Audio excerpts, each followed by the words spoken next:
लखनऊ के अटारी farm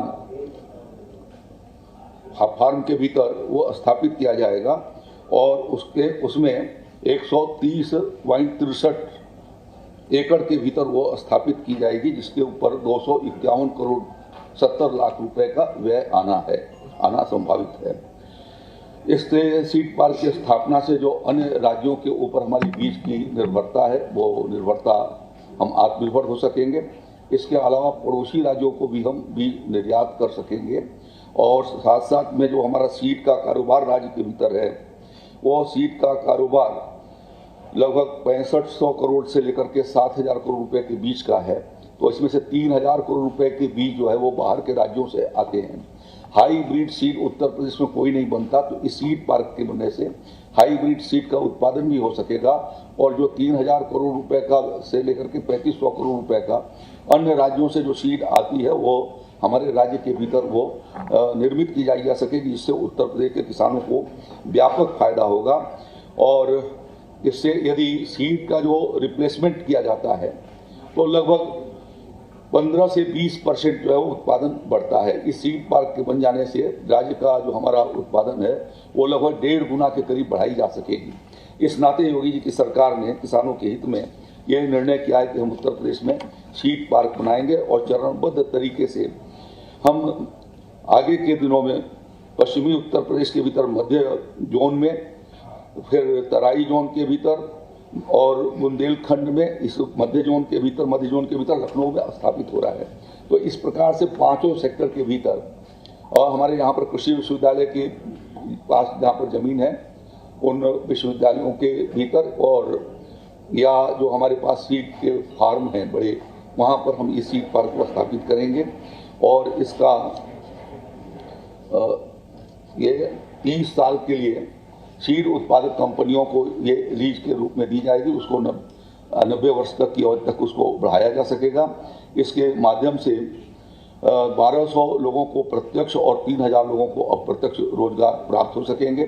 5 seed park जब बन जाएंगे तो 6000 लोगों को प्रत्यक्ष और 15000 लोगों को रोजगार स्थापित हो सकेगा और इससे प्रदेश के भीतर गुणवत्तापूर्ण बीज उत्पादन करने में हमारा प्रदेश आत्मनिर्भर होगा और साथ साथ में जो सीड रिप्लेसमेंट रेट है वो उससे बढ़ाई जा सकेगी। तो यह एक महत्वपूर्ण फैसला आज किसानों के पक्ष में सरकार ने किया है। बहुत बहुत धन्यवाद शाही जी। और मैं आदरणीय श्री A.K. शर्मा जी से अनुरोध करेंगे कि आज के देखिए, इसकी प्रक्रिया शुरू हो गई है और 2 वर्ष के भीतर मैं अनुमान करता हूँ अब जमीन के आवंटन के काम प्रारंभ होंगे। तो वो बीड लेवल पर जो मैक्सिमम रेट उसको देंगे तो उनको उसका आवंटन होगा।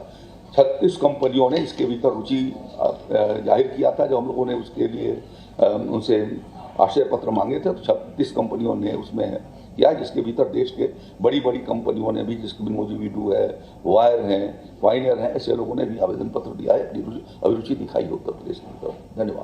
धन्यवाद सर। नगर विकास विभाग के 2 प्रस्ताव आज माननीय मंत्रिपरिषद ने माननीय मुख्यमंत्री जी की अध्यक्षता में स्वीकृति दिया है। दोनों ही प्रस्ताव Atal mission for rejuvenation and urban transformation अर्थात अमृत जो योजना है हमारी, इससे संबंधित है दोनों ही प्रस्ताव।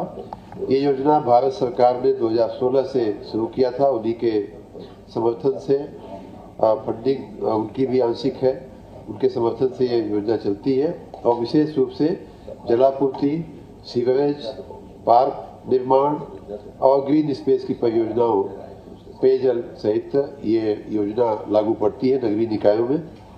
अमृत एक योजना में कुल 328 कार्य लिए गए थे 60 निकायों में, जिनमें से 307 पूरे हो चुके हैं, 21 गतिशील हैं।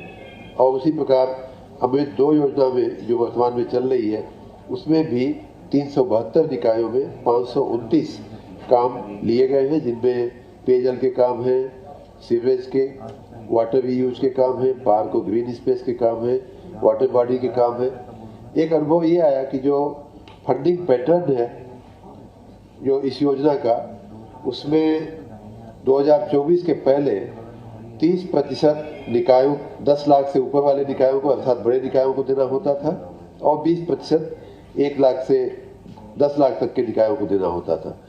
पिछली साल 2024 में लगभग एक साल पहले 26 जून 2024 को माननीय मंत्रिपरिषद की माननीय मुख्यमंत्री जी की मंजूरी से, माननीय वित्त मंत्री जी के पास से हम लोगों ने प्रस्ताव रखा था कि ये 30% ज़्यादा होता है, उसको घटा करके 15%, 10% और 10% कर दिया जाए। 10 लाख से अधिक वालों का 15, 1 से 10 वालों का 10 और 1 लाख से भी कम वालों का 10%। लेकिन उसके कार्यान्वयन में भी हमें थोड़ी दिक्कत लगी। आपकी जानकारी के लिए जो निकाय हैं हमारे, उनमें टैक्स वसूलने की प्रक्रिया को हमने आगे बढ़ाया है और लगभग पिछले सालों में आपकी जानकारी के लिए 3 गुना टैक्स और उनकी आमदनी बढ़ाने का कार्य किया गया है। फिर भी हमारी मंशा थी कि निकायों के ऊपर जो वित्तीय भार पड़ रहा है, अमृत योजना जनउपयोगी योजना है, लोगों की डे टू डे आवश्यकताओं से जुड़ी हुई योजना है, पेयजल, सीवेज, पार्क और ग्रीन स्पेस जैसी चीज़ों की, आवश्यक चीज़ों की। तो इसलिए निकायों का जो अंश है, जिसको देने में कई निकाय असमर्थ हो जा रहे हैं, उसको और भी घटाया जाए। तो आज का हमारा प्रस्ताव था कि जो अभी वर्तमान में जिसको हमने 15% रखा है, 10 लाख से अधिक के निकायों वाला, उसको 8% कर दिया जाए। जो अभी वर्तमान में 10% निकाय अंश है 10 लाख तक के नगर निकायों का, उसको घटा करके 4% कर दिया जाए। और 1 लाख से कम जो जनसंख्या वाले निकाय हैं, जिनका अभी तक 10% था, उनका 2% कर दिया जाए। इस प्रस्ताव को माननीय मंत्रिपरिषद ने मंजूरी दिया है।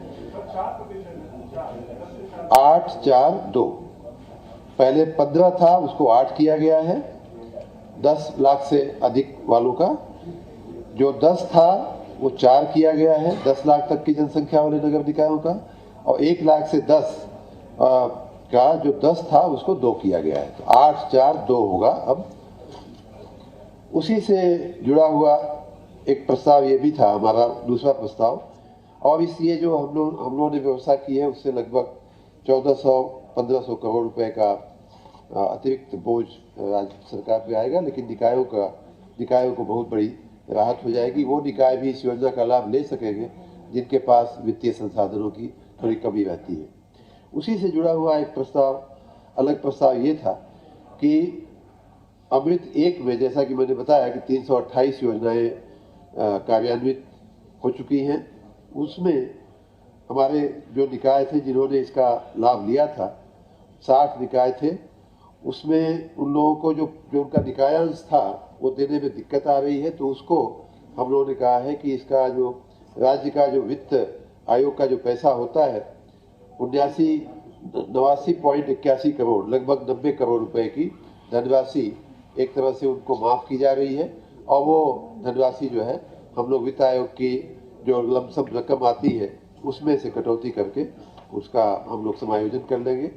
और तो ये इन दोनों प्रस्तावों से, एक तो हम आगे के लिए निकाय का अंश जो है, निकाय का योगदान घटा रहे हैं और लगभग आधा से भी कम कर रहे हैं। और दूसरा कि अमृत 1 योजना के जो भी एरियर था निकायों पर लगभग 90 करोड़ रुपए का, उसे एक तरह से हम माफ़ करने का प्रस्ताव लेकर के मंत्रिपरिषद में गए थे, जिसे माननीय मंत्रिपरिषद ने मंजूरी दिया। जी नगर विकास का ये है कि जो ई रिक्शा आए दिन यातायात ये दबाव बढ़ रहा है। अगर कोई मरीज भी है तो रास्ते में मर जा रहा है, वो अस्पताल तक नहीं जा पा रहा है। और ये बहुत गंभीर विषय है। ये 75 जिला में है। आप राजधानी से आए दिन आते जाते रहने, लेकिन इस पर कोई ठोस योजना नहीं बन पा रही है। और ये विभाग आपके पास है नहीं। ट्रैफिक प्राइवेट वाहनों को छूट दिया सरकार ने, वसूली खूब हो रही है पुलिस की, आरटीओ की, और 5 लोग ही मर गए। ट्रैफिक की व्यवस्था आपकी बात सही है। नगरीय व्यवस्था हमारी हम सबकी जिम्मेदारी है। लेकिन ट्रैफिक की अगर बात करें तो टेक्निकली ये हमारे विभाग में नहीं आता है। लेकिन आपकी चिंता से मैं सहमत हूँ। गाड़ियाँ बढ़ रही हैं, ट्रैफिक बढ़ रहा है, एम्बुलेंसेज के लिए कई बार जगह नहीं मिलती है। ये बात मैं संज्ञान में रखता हूँ और जहाँ आवश्यक होगा, जहाँ उचित होगा, जो भी होगा, उसका संज्ञान लेकर के उस पर कार्रवाई भी की जाएगी। आप सबका बहुत बहुत धन्यवाद। बहुत बहुत धन्यवाद।